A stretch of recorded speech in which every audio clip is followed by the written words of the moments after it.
Awesome, awesome. This is November the 2nd, 2023. Choose it to lose it 9/29/21. Duff Road, Healthy Living Inspirations, where we're learning how to live healthy, even though we're living in a toxic world.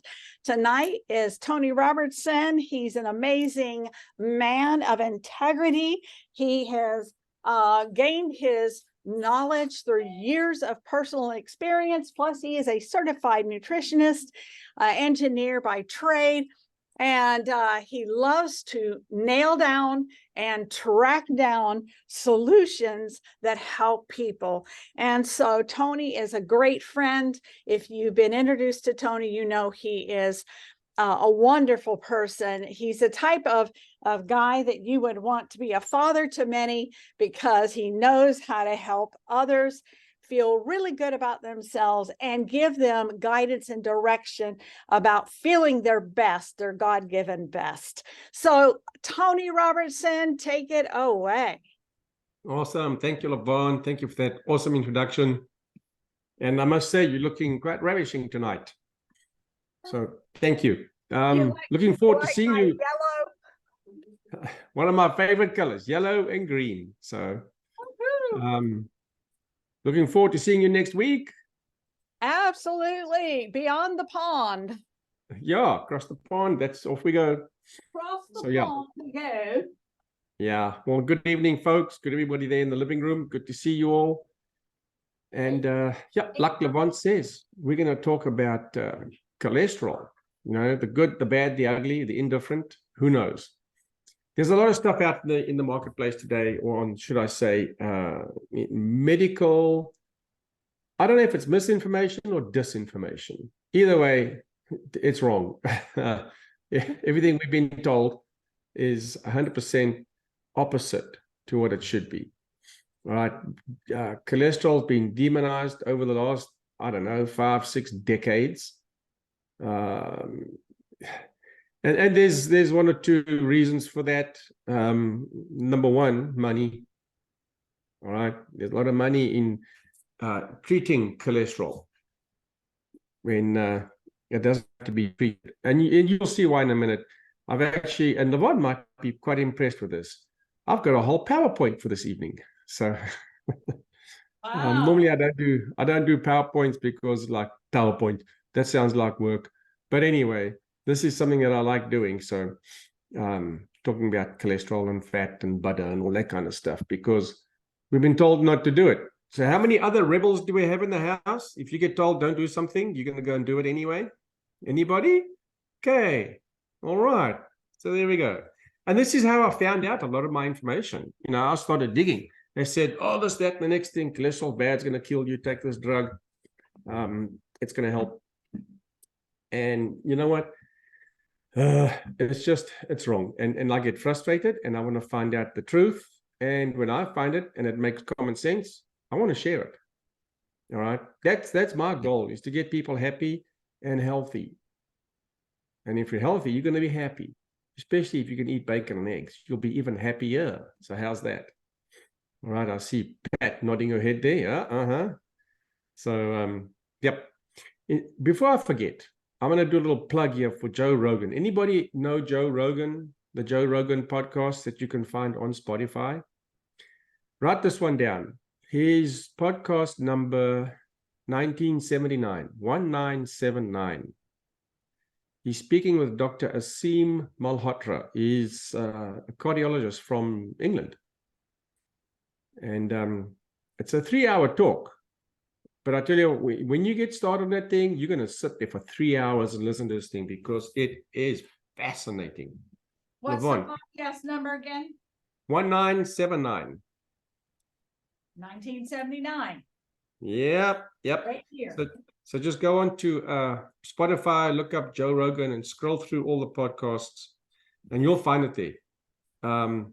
It's unreal when you listen to that and you hear what has been done to the system and to us. In terms of, he spoke about statin drugs, he spoke about a lot about COVID, and the numbers that have come out from that. And man, it's frustrating. You know, it makes you want to get up and go and lay hands on somebody. You know, so You mean get the slapping anointing? yep. But anyway, so I mentioned that because when talking about cholesterol, you know, we tend to talk about statins, and he spoke a lot about statins on that podcast. So go listen to it. You know, people think I'm just here to sell you bacon and eggs. No, that's not it. This is a cardiologist, people, a very well-respected cardiologist, talking about statins and their uselessness. Uselessness. All right. There was one statistic where they said if you're a healthy individual with no history of heart disease, your benefit from taking a statin drug is about 1%. One little old percentage. But the side effects are ridiculous. So if you're prepared to go through leg cramps, muscle ache, bone loss, dementia symptoms, possibly even death. If you're prepared to go with those side effects for a 1% benefit, be my guest. Be my guest. All right. But anyways, let's get into our cholesterol talk. Let me pull up my PowerPoint here and get this thing on the road. Alrighty. Cholesterol, one of my favorite things. All right, Levon, thumbs up if you can see my PowerPoint presentation. We can Okay. see. All right. Everybody else good? Excellent. So let's take a look. The importance of cholesterol. How important, whoopsie, backwards. How important is cholesterol? Well, as far as I'm concerned, super important. Because we've all heard about the benefits of treanin. What does treanin do for our cells? It adds oil to the cell because that's an oily cell membrane. And you've got to keep it healthy to get nutrients in and waste out. All right. Something else that we haven't been told, one of our products is salmon oil. Salmon oil is just as important as the treanin for cell health. Why is salmon oil so important? We've heard about salmon oil being good for inflammation, good for helping with things like heart disease, blood pressure, all these kind of things, blood thinning, inflammation, pain. But what we haven't been told is how important the salmon oil is for that cell membrane, the same as the treanin. And it's important because that liquid gold that is inside that little capsule is cholesterol. Cholesterol that comes from a fish. So, cholesterol is important because it plays a role in forming the cell membranes and the structures in your body. It maintains that cell membrane. Now, remember something. Cholesterol isn't a fuel source for your body. It's there for structural purposes. It's going to build things. The same as your amino acids from your protein. Protein primarily is building materials. It can be used as a fuel if you need it, right? And you need to use that as a fuel when you've run out of fat stored in your body. But cholesterol and amino acids, protein, are building materials. They build structures within you. So you got to get cholesterol for that reason. That to me is, I wouldn't say it's the number one reason, but it ranks right up there in the top 10. All right. Cholesterol is also important for making a number of hormones, including cortisol, which is your stress hormone. We all deal with stress. You know, whether you have children that you're taking care of, or parents that you're taking care of, or a spouse that you're taking care of, or a job that you're trying to hold on to, or you're driving in traffic, or anything. We have stress in our lives. All right. I don't know anybody that isn't stressed. Even the bum on the street, he's stressed about where is his next meal coming from. Okay. We saw a lot of them in Hawaii when we were there. Levon, I don't know if you've noticed. All right. There's probably 2 or 3 per block, and a block is only 100 yards long, if that. Now, these guys have a stress-free life. They don't have a boss breathing down their neck. They don't have a spouse breathing down their neck. But they stressed out about food, staying warm, all this kind of stuff. So, cholesterol is important for handling that. Cholesterol also makes testosterone for the guys, ladies as well, to a smaller degree, and progesterone and estrogen, for the ladies, and to a smaller degree for the men, a little bit there. Okay. No cholesterol, no sex hormones. How's that sound? No sex hormones, no intimacy. All right. So, cholesterol, got to be in the diet. Add some butter in there. It'll spice things up a little bit. And then the liver uses cholesterol to make bile. So not necessarily all the cholesterol you eat is going to become bile. That cholesterol that you eat is going to get used up. Whatever's left over goes back to the liver. And I'll show you that in a little diagram in a minute. But it goes back to the liver, and the liver then makes bile. And it puts it into your gallbladder, and it waits there until you eat your next fatty meal, and then it's released to extract the fat out of your food that you ate. All right. So it can go again and do all this building the structures and making more bile for the next fatty meal. So super important. And then also for the nerve cells, for the insulation of your nerve cells. Your nerves have, it's like a copper wire that's got that green or the black or the white insulation on there. That insulation on there is made from cholesterol. So you've got to have it in there to keep your nerves insulated. Otherwise, you've got nerves that are open, and then you've got all sorts of problems. You're going to have pain. You're going to have miscommunication. Signals are going to get lost, all this kind of stuff. So you've got to have that nerve insulated, protected, so the signal can go backwards and forwards without any problems. And then you also need cholesterol and sunshine to make vitamin D. And vitamin D, I think, is one of the most important vitamins that we can have. All right. I would rather skip taking a B before I skip taking a D. It's super important. We've got to get our Ds, good for the immune system and all sorts of stuff. Leaky gut syndrome. Vitamin D is critical. We've got to have it. And who knows, over the last 2 years, when COVID was running rampant across the world, all the doctors are saying, make sure you get enough vitamin D in your diet. Not so? Anybody remember that? I certainly do. All right, and then your serotonin receptor up in your brain, that needs cholesterol. So your serotonin receptor is like your little dish TV or your little whatever dish network or satellite TV that you have. It's got this little receptor. It looks like a little satellite dish. And then you got your transmitter, which sends your serotonin across this little gap. It's got to jump across this gap and hit this receiver. If that receiver doesn't work properly, then you are not going to get your happy signal, which can eventually lead to depression. So your serotonin receptor needs cholesterol for it to work properly. That's why you've got to have your bacon and eggs. Otherwise, you will be miserable. All right? So, and then the bottom there, it helps to prevent Alzheimer's disease. How many people do we know these days at a younger and younger age are being diagnosed with Alzheimer's or just plain forgetfulness or memory loss, all this kind of stuff? It's happening at a younger age. And it's because of our low-fat diets, no fat for the brain, and cutting out cholesterol out of your diet, because cholesterol is going to kill you. So, frustrating.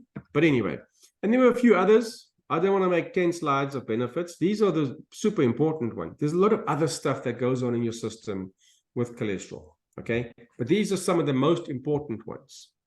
So we got to have them. And right at the top, maintaining cell membrane health and structure.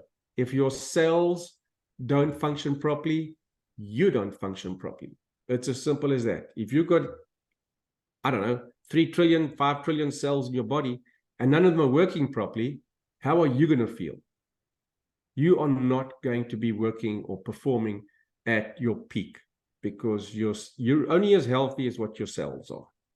So keep that in mind. All right. All right, write this down, strap yourselves in, put your safety belts on, buckle up, because this is now where I'm going to go against the grain. The current literature does not support the notion that dietary cholesterol increases the risk of heart disease in healthy individuals.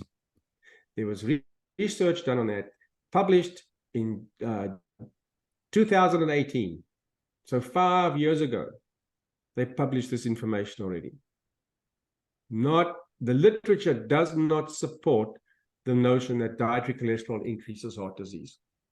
Yay! But why did that not get told to us? Why was that not on the 6 o'clock news on TV? Why? Anybody? Because if you start eating cholesterol, you won't need statin drugs. And if you listen to that Joe Rogan interview with Haseeb Malhotra, he estimates that there's about 1 billion people on this planet that are prescribed statin drugs every year. 1 billion people. Now, I don't know if anybody's bought statin drugs and what you pay for them. I have no idea how much they cost. All I know is that about a year or two ago, the pharmaceutical industry made, just on statin drugs, not all the drugs in the world, just one drug, statin drugs, to control your cholesterol. About a year or two ago, they made $50 billion in 1 year. One drug made the pharmaceutical industry $50 billion. That's why they don't want to keep you healthy and tell you to eat butter and bacon and eggs and beef fat and avocados, because it's going to erode their profits. So I'm sorry. All right, let's take a look at their picture. So starting at the top here, we absorb cholesterol from meat and dairy products and other animal foods. All right, but the body also produces cholesterol in the liver. Your liver makes about 80% of your daily requirement of cholesterol. That's how important cholesterol is. Your liver makes it.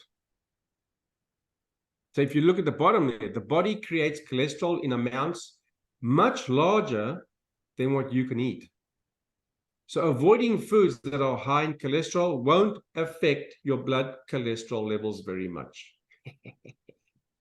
Love it. And this was a study that was done at the Cleveland Clinic. You can cut every single cholesterol item out of your diet.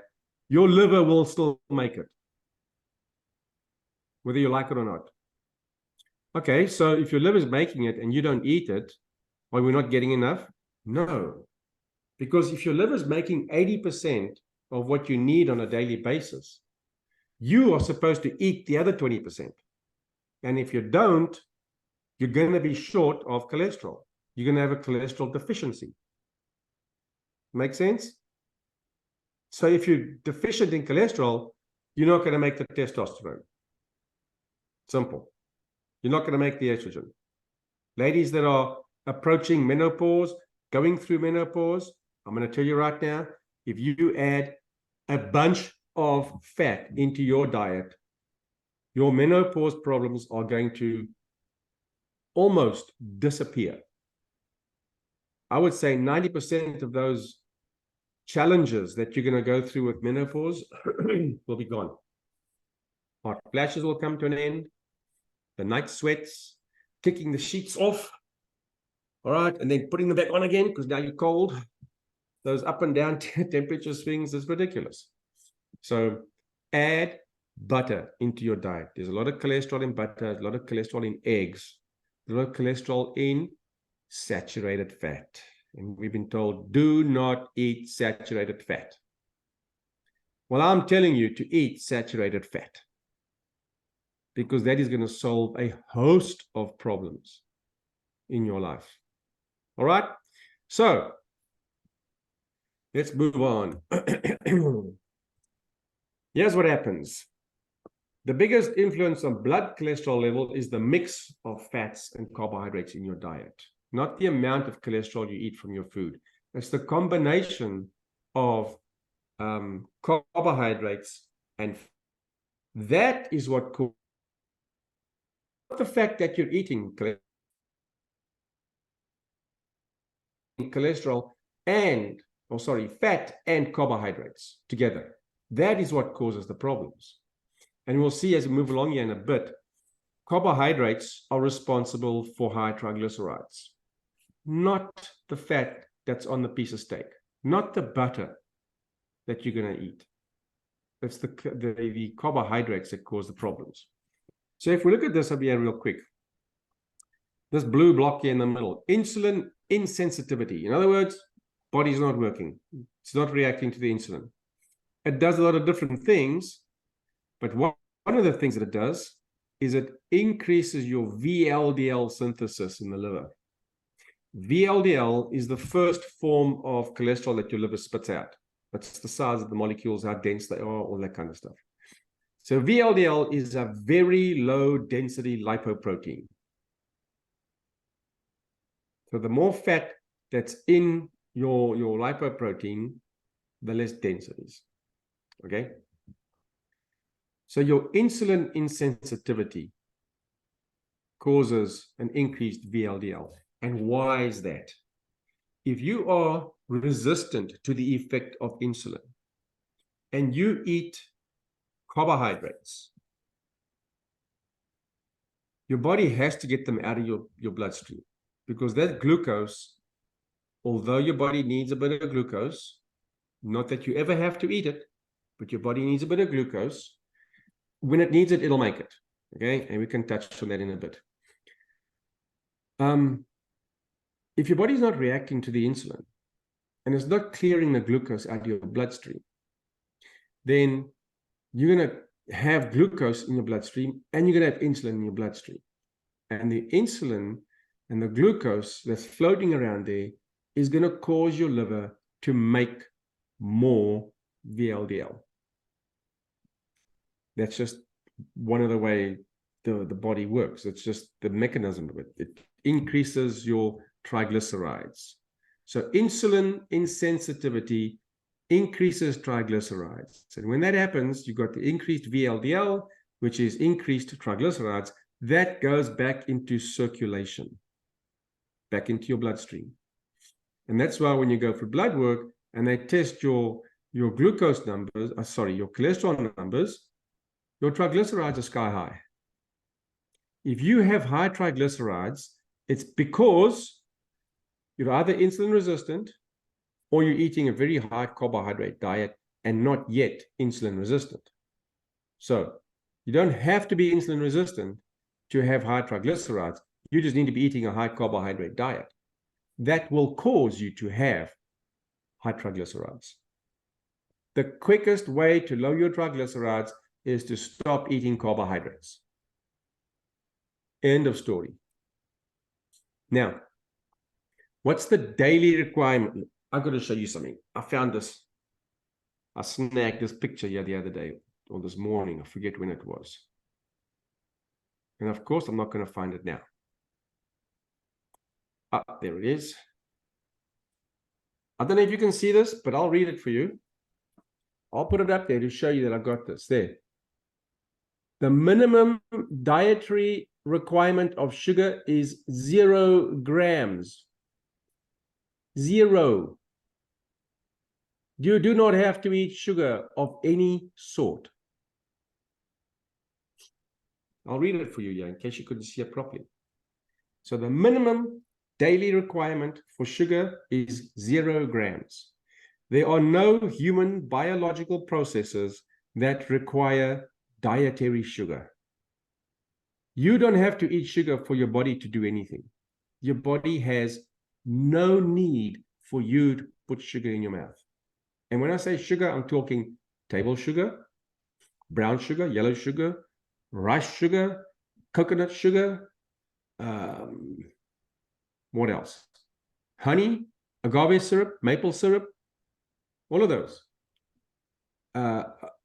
Baked goods, buns, cookies, crackers, muffins, you name it.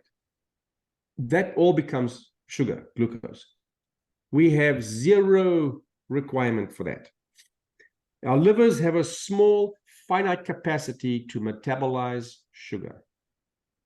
When we overwhelm it, very bad things happen. Okay, So your liver can metabolize glucose and sugar to a certain degree, capacity to do that. So what happens when you have too much of it? It becomes, because now all this glucose in your system doesn't need to be in your bloodstream. It needs to get into your cells. And if it's in your bloodstream, it's a foreign object, and your body is trying to save you from peril. It's going to take that sugar and convert that into fat, store that in your liver, and in that way, it takes it out of your bloodstream. So now it can't hurt you anymore. It's just hanging around in your liver, and you'll end up getting non-alcoholic fatty liver disease. So you don't have to be an alcoholic to get fatty liver disease. All right. So when you eat sugar, your body releases insulin, which is normal. Insulin signals to your liver to make more cholesterol. So if you're insulin resistant, you're going to have high triglycerides. And the doctors are going to put you on a statin drug. How's that going to help you? Well, it's not. You have a 1% chance of maybe getting some benefit from it. Is it worth it? As far as I'm concerned, no, not at all. So cholesterol, that chemical structure on the top left there. Cholesterol is just a molecule. It's neither good nor bad. It has no good or bad properties. It's just a molecule. It is, yeah. There's a piece of cholesterol. This is my eraser here on my desk, because yes, even I make mistakes. So I have to rub them out. Yeah. But this eraser lying on my desk here is neither good nor bad. It's just a piece of rubber. Same as your cholesterol. Your cholesterol is neither good nor bad. Well, it is good. But my point is, people talk about good cholesterol and bad cholesterol. LDL is the bad one. HDL is the good one. Okay? There's no difference between the two. None whatsoever.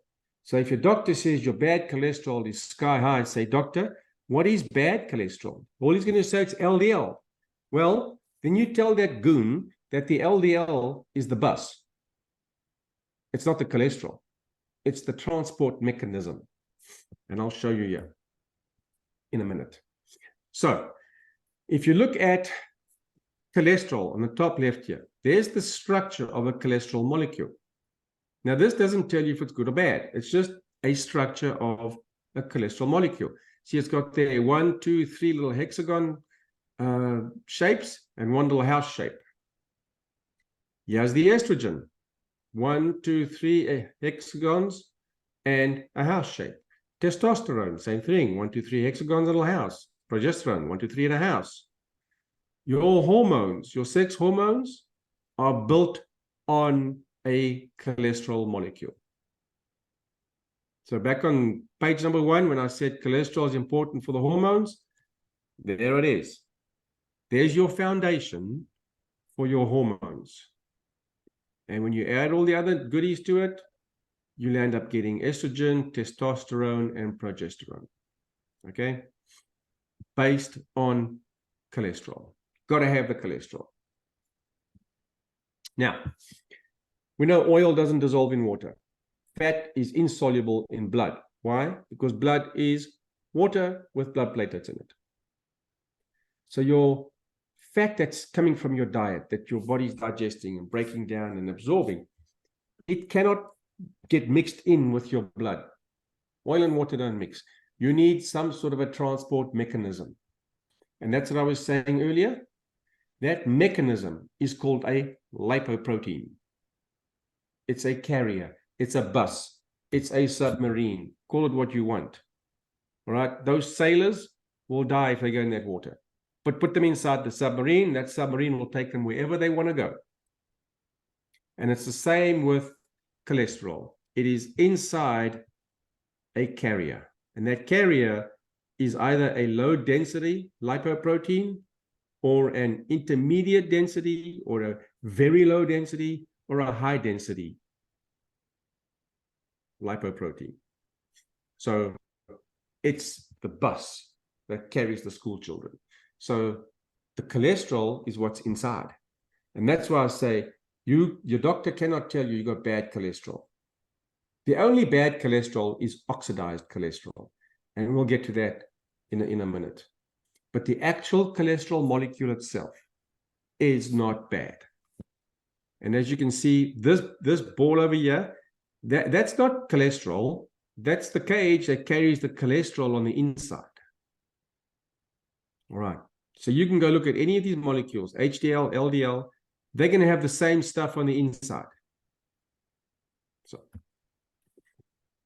here's the life cycle of cholesterol. Depending on what you eat, your liver is going to spit out VLDL, very low density lipoprotein molecules. It's got a bunch of cholesterol in there because your body needs it to do all those things we spoke about. So it's going to move along in your bloodstream, and it's going to drop off pieces of cholesterol as it travels around through your body, and it's going to lose some of its density, and it's going to become an intermediate density lipoprotein, an IDL. And it carries on moving along, dropping off cholesterol, and it becomes a low density lipoprotein. Some of that goes back to the liver, and the rest of it goes to peripheral tissues in your body, and it goes and does what it needs to do. It builds the cell membranes, builds the hormones, does everything it needs to do, makes vitamin D, all that kind of stuff. So here's my illustration of the buses. And you can see there we have LDL, VLDL, HDL. The buses are the LDL parts, the HDL parts. Inside those buses are the school children, and the school children is the cholesterol that we're talking about. Now, I'm not going to say children because there's some monsters out there. So I don't want to compare cholesterol with children. But essentially, the children in there are indifferent. It's not a good or a bad child. It's just a child. It does the different things. It moves things throughout your body so it can drop off what it needs to drop off. And then at the end of the day, once all the LDL has been dropped off, or the cholesterol has been dropped off out of your LDL bus, the bus starts to empty out. The cells, the cholesterol, see these little guys down here? They see the cholesterol, they're going to the cell because the cell needs them.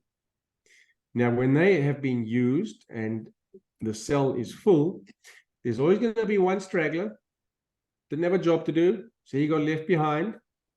He's just floating around in the bloodstream. This is where the HDL bus comes along, and it picks up all the leftover guys that are still in your bloodstream. And what does it do? It takes it back to the headquarters, which is the liver. And the liver then converts that into bile. So, follow me on this. See what it says here for possible removal from the body. We're taking this cholesterol, the HDL bus picked up that cholesterol molecule for possible removal from the body.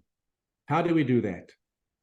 Well, if this cholesterol molecule is going back to the liver, what does the liver do with the cholesterol? It makes bile. It puts it into your gallbladder. When you go eat a fatty meal of some sorts, whatever it is, I don't care, bacon, steak, eggs, it doesn't really matter. Any food that's got good old-fashioned fat in it. As soon as the body sees there's fat, it releases that bile out of your gallbladder, and it opens up this little gate, and that bile goes down into the beginning part of your small intestine to break down the fats that you've now eaten. So that bile is being used up, and that bile was made from the cholesterol that was left over in your bloodstream, remember?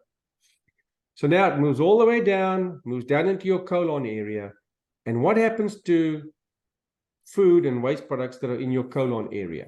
Where do they end up going? Down the toilet. So if you have extra cholesterol in your system because you ate too much of it, all right, there's some left over. The HDL bus picks it up, takes it back to the liver, And it lands up becoming bile, which gets into your intestinal tract, which lands up in your colon, which then lands up in the toilet. That is how your body gets rid of excess cholesterol. You literally poop it out. So, I'm going to step on a few toes here. I don't know how many people have heard, excuse me, you've got to have fiber because it soaks up cholesterol. Anybody heard that? Don't be scared to raise your hand. I don't want to be the only one out here. All right. So let me ask you this, or let me explain this real quick. Fiber does not get absorbed into your bloodstream. I don't know if you folks know that. You probably do, because Levon has probably told you. If I know Levon, fiber does not get absorbed into your bloodstream. You do not have fiber running up and down in your veins and your arteries. You don't. That's where the cholesterol is. It's in your arteries. Whatever is left over, go back to the bus. The bus picks it up. Liver makes it bile. Bile puts it into your intestines, goes down to your colon. All right. So you got the extra cholesterol in the form of bile now sitting in your colon. You got the fiber in your colon to soak up the cholesterol. Why do you have to soak up cholesterol in your colon if that colon is now going to be emptied into your toilet bowl in the next 20 minutes with all that extra fat, all that extra cholesterol? Why do you have to soak it up? You don't. It's already there waiting to get pooped out. That cholesterol is sitting there waiting for you to go to the bathroom so you can poop it down the toilet. You don't have to have fiber to soak up cholesterol because it cannot soak it up out of your bloodstream because the fiber does not get into your bloodstream. Are you all with me on this? All right. Good. So there's my little rant for the day. Move on. So who's been for blood work and come back with cholesterol numbers? Okay. What do we need to look at? There's two very important ratios that we need to look at. Forget about the ones the doctors have told you. I'm not interested in those. Not at all, because they're pointless. On the right-hand side here, you see this is the desirable range over here. Now, a number of years ago, the total cholesterol number, the desirable range is always to somewhere around 250. But it changed over the years. They dropped it down to 220. And about, I've got to think here, maybe 8 or 10 years, 8 years ago, maybe 10 years ago. I'll never forget, I was driving to school one morning, taking the kids to school, and I heard on the 7:30 news, the American Medical Association and the American Heart Association have revised the total cholesterol numbers. And they lowered it from 220 down to 200. So last night when I went to bed, if my cholesterol was 205, I went to bed last night and I was okay. I had zero chance of heart disease. But when I woke up this morning, I'm now a candidate for heart disease because my cholesterol is above 200. So overnight, they just increased their customer base by about 10%. Literally overnight. Because yesterday my cholesterol was fine. Today it's not. Today I need to be on a statin. Yesterday I didn't need to be on a statin drug. That's why I say, folks, just follow the money. Follow the money. So, what do we need to look at? We need to look at your triglycerides.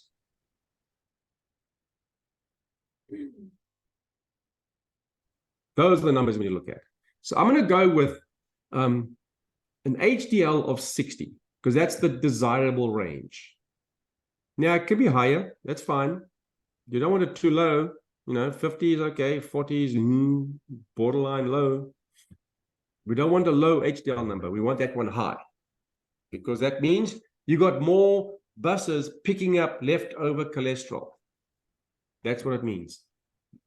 So If we take a triglyceride count of 150, which is borderline, and we divide that by 60, which is desirable, we land up with an answer of 2.5. Now, your answer should be 2 or less. So even if you're now borderline, 150 divided by 60, these numbers, the doctors are going to say, it's okay, we don't want to go higher than this.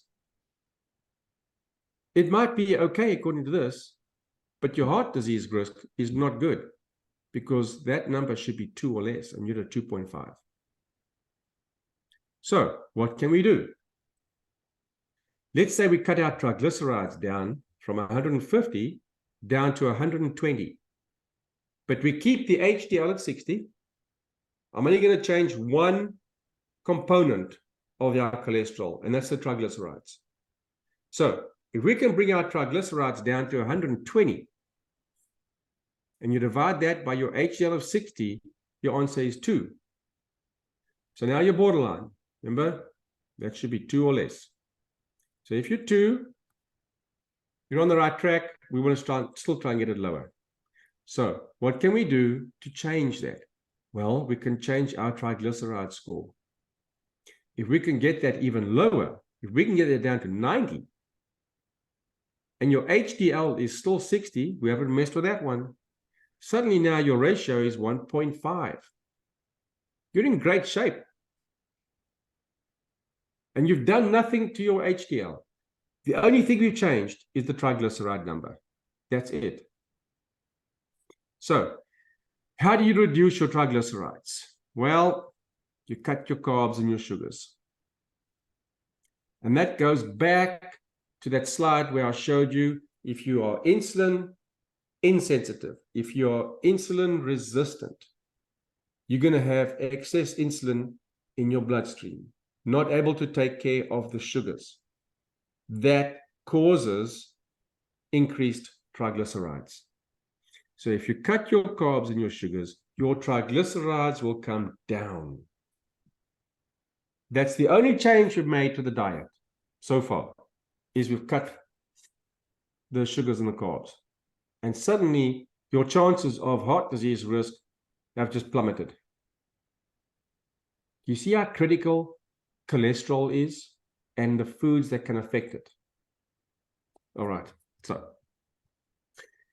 And if you want to increase your HDL, you have to increase your fat consumption. So you have to get more butter in your diet, more bacon fat, more coconut oil. What's the other one? Avocado oil, those sort of things. Beef fat, tallow, all these things. So here's the other ratio that's important. It is your HDL divided by your total cholesterol.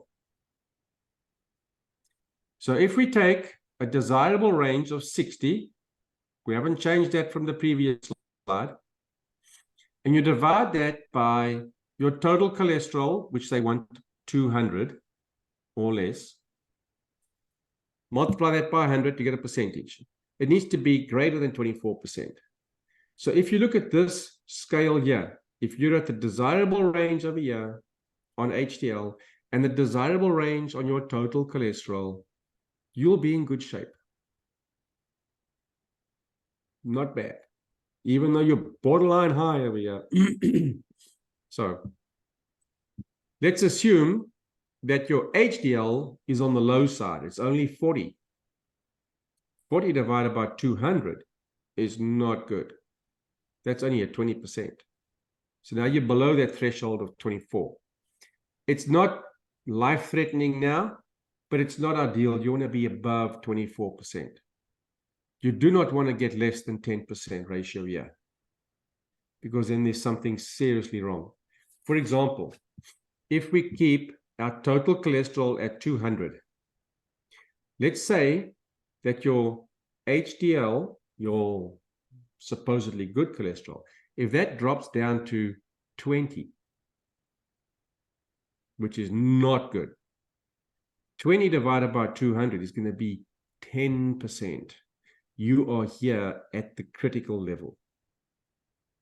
So again, we haven't changed our total cholesterol number. We've only changed this one, the HDL.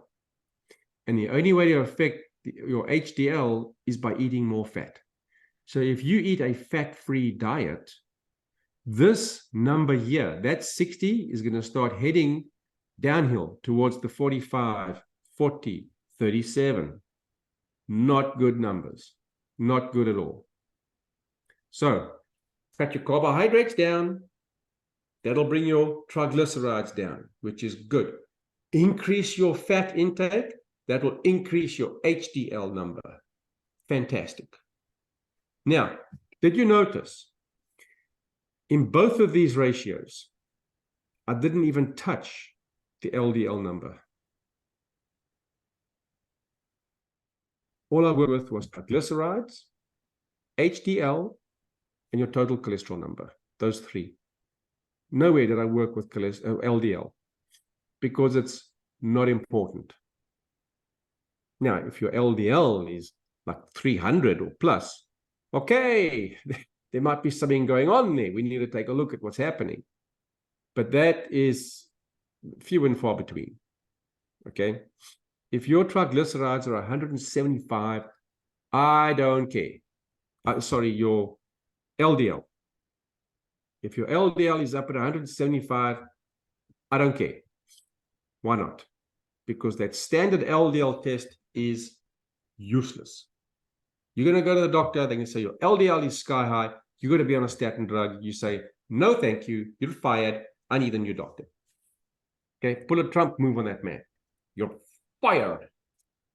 So, what you want to do is get an LDL-P test, and the P stands for particle. Super important. We need to know how large is that particle, that LDL particle. How big is it? That's what we want to know. The bigger, the better.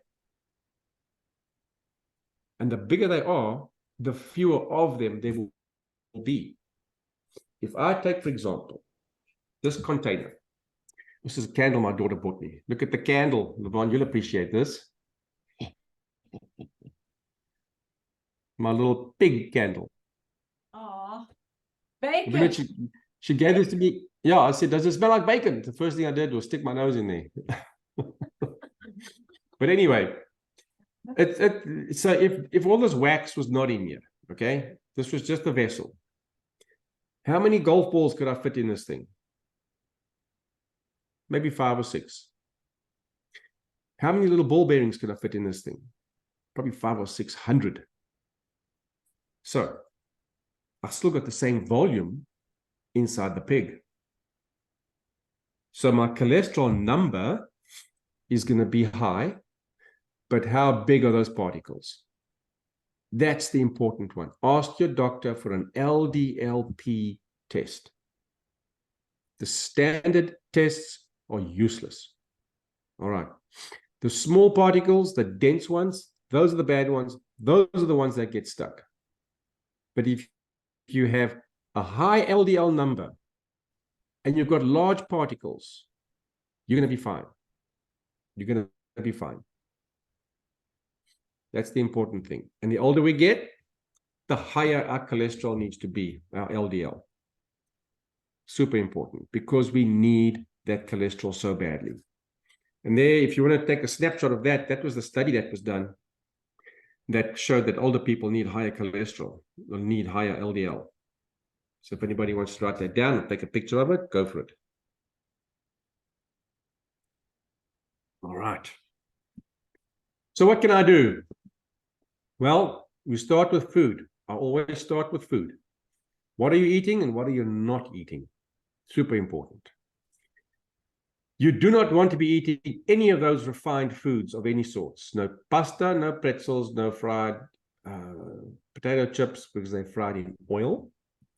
Bad oils, the vegetable oils, those are going to kill you, folks.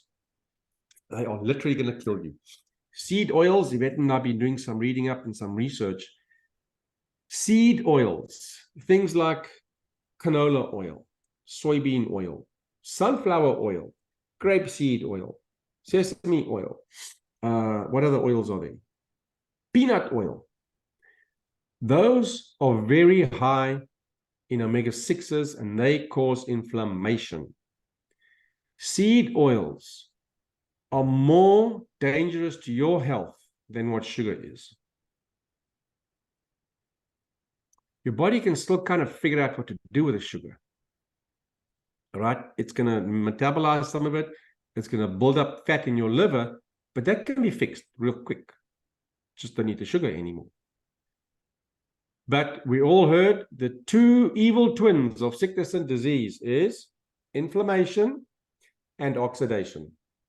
Those two are probably responsible for about 99% of our health problems around the world. And we get inflammation from seed oils, high omega-6 intake. Now, why is McDonald's and Burger King and Wendy's, why is that food all considered junk food? Because they tell us it gives us heart disease, all right? Because we're all eating the beef. No. We're getting heart disease from junk food because all that food is fried in canola oil. And that's causing inflammation. Inflammation causes more heart disease than what cholesterol does. In fact, cholesterol doesn't cause heart disease. So any amount of inflammation is more than what cholesterol causes in terms of heart disease. Okay? What you need to do with your food as well is to increase your fat intake.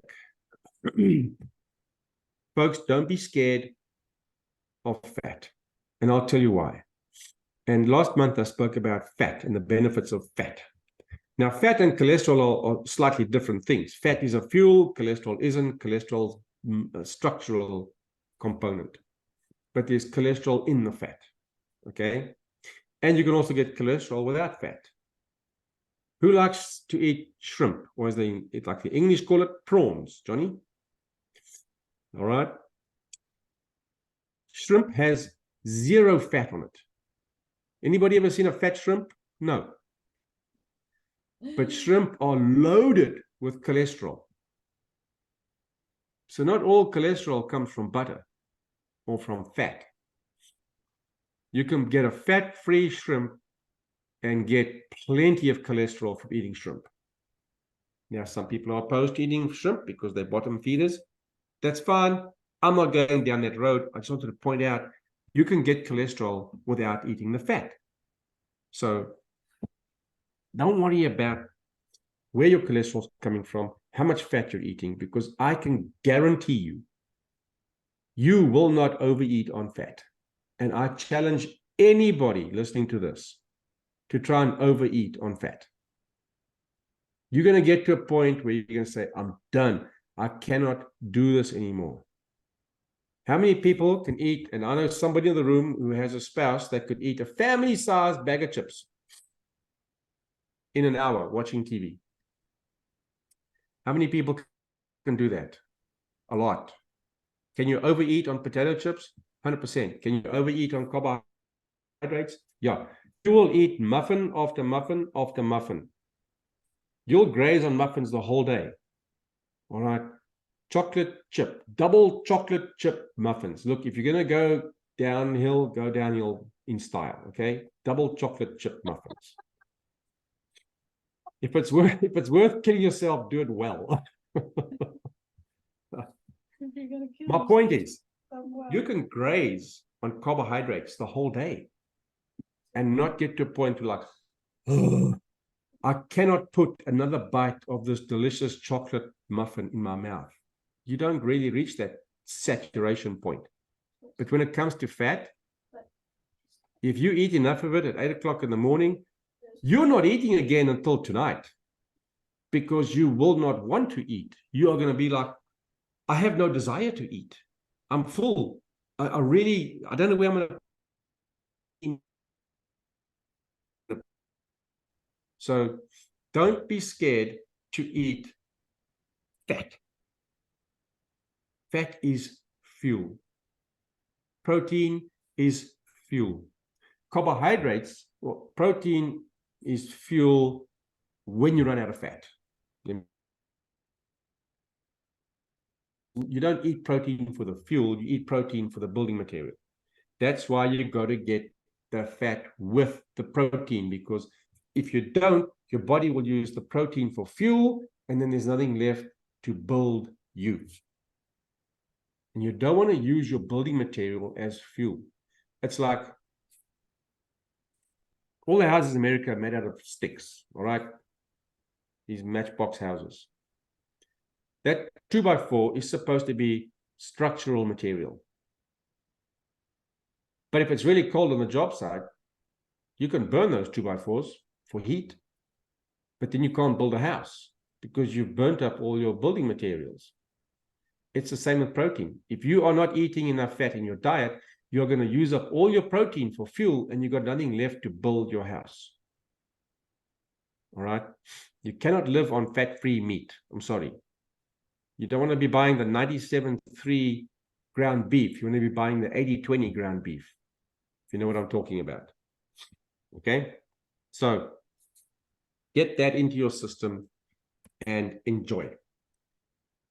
All right, what can I do in terms of supplements? Salmon oil. Why? Well, it's going to help reduce your triglycerides because it is a fat. It's a fat from an animal. It's an animal fat. It's cholesterol from fish.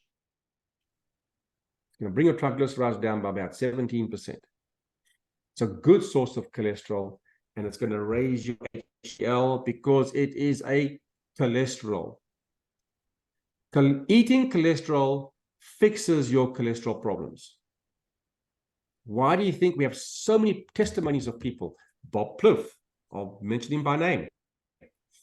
He had some challenges when it came to cholesterol and blood pressure, that sort of stuff. A few dietary changes, added a bunch of salmon oil, sorted out some of his numbers, brought them back into a more reasonable ratio because he added fat, fish fat, into his diet. And we have all 8 omega-3 family members in that salmon oil. God put 8 of them in nature. We need to get all 8. And it's going to help improve your omega-3 to 6 ratio of 43%. That is important because, like I said, omega-6 is an inflammatory oil. It causes inflammation in your body, which causes problems and damage, pain, arthritis, you name it, heart disease, you name it. Omega-6. And all the oils used in the drive-through restaurants, most restaurants around the country use vegetable oils, which is omega-6. That's why it's called junk food, not because of the beef patty that's on there. So, talking about beef patty. When we were in Hawaii, going out one night and go to this fancy restaurant where you can buy yourself a nice big old steak. I think Levon went to eat there one night. And Levon, can I ask you, that steak that they serve at that restaurant, do you know if it is 100% grass-fed beef or not? They advertise that, and they advertise local farm. Yes, but So yeah. 100% grass-fed. That's what they advertised. Did they say it was 100% grass-fed? No, they just said grass-fed. Okay. So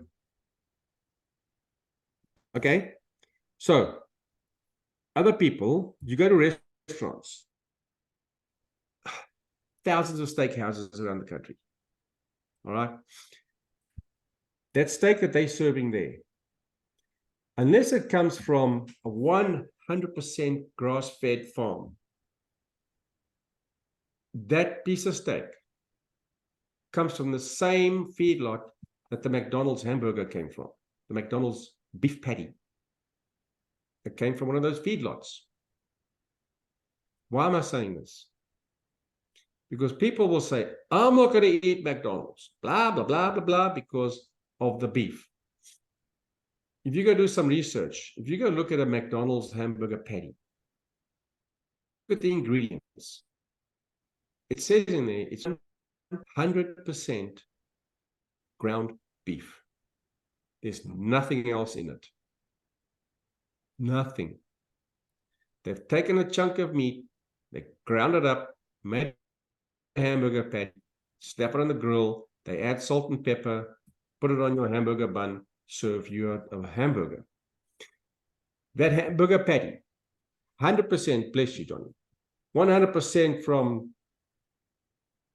100% beef, came from the same feedlot that some fancy steakhouses will serve you a ribeye steak for $50. So you buy a 1 pound steak at a fancy restaurant, it costs you $50. Or you go to McDonald's and you buy 4 quarter-pounder hamburger patties, that'll cost you $6. It's the same beef, is what I'm trying to tell you. $6 for this one, $50 for this one, same weight, same cow. So unless it says 100% grass-fed beef, the chances are that that fancy steak came from the same place the McDonald's hamburger patty came from. All right. So don't be fooled. Don't be fooled. What I'm trying to say is research, do your homework, shop around. Okay? Between grass-fed and non-grass-fed, 100%. The nutrient content is much better. The omega-6 to omega-3 ratio is much better.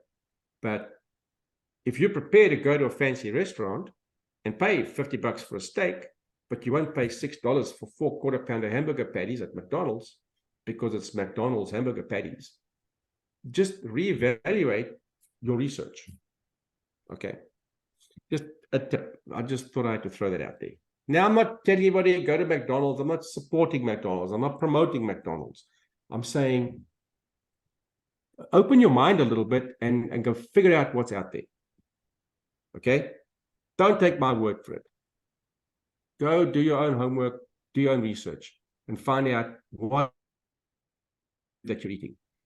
This one's as bad as that one. This one's better than this one.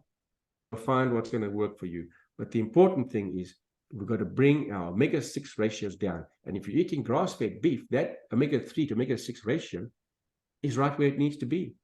That cow's going to go eat all that green stuff out there, and he's going to go do a conversion there in his stomach, that little factory, and it's going to go into his body, and then I'm going to go eat him, and I've got the right balance of omega-3 and 6. Right, something else that's good. Why? Because it's an oil. And we've learned that oils are good for us. Fat is good for us. So your cell membrane needs oil.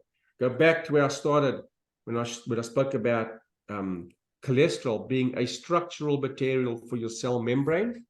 Threonine is exactly the same. You've got to have it in that cell membrane. And the threonine helps get your nutrients in and your waste out. It's going to keep that cell membrane healthy. And it's going to promote growth and development of that cell. Where it keeps dividing, it becomes tissue. And if it keeps dividing and building, eventually that becomes an organ. So your kidneys are made up of a bunch of kidney cells, but they need to be healthy. All right? Those kidneys need to grow at the right rate. And your oils are going to help for that. The threonine, the salmon oil, fantastic. And then the threonine is going to supply all the nutrient that the cell needs to be their healthy best. We want our cells to be super healthy. This one, wonderful product. Lipotropic, you need it to build lipoproteins. What are lipoproteins?